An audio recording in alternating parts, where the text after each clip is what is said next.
আসসালামু আলাইকুম ভাই, কেমন আছেন? ভালো আছেন নি? ওয়ালাইকুম আসসালাম ভাই, তোরা ভালো আছিস নি সবাই? আর মাই কেমন আছে? সবাই ভালো আছে ভাই।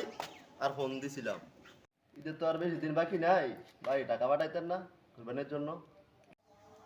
ভাই, আজকে টাকা পাঠাইতেছি, 35,000 টাকা পাঠাইতেছি। তোরা সুন্দর মতন কুরবানি দেস, আর তোদের সবার জন্য কিছু কেনাকাটা করিস, ঠিক আছে?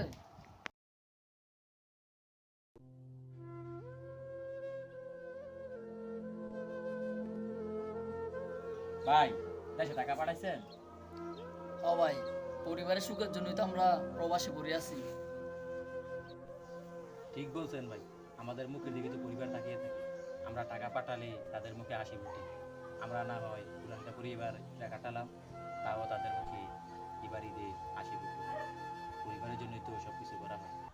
হাসি মা বাবার আর চলবে রে সংসার, ভাগ্যের চাকা ঘুরবে বুঝি প্রবাসে আমার।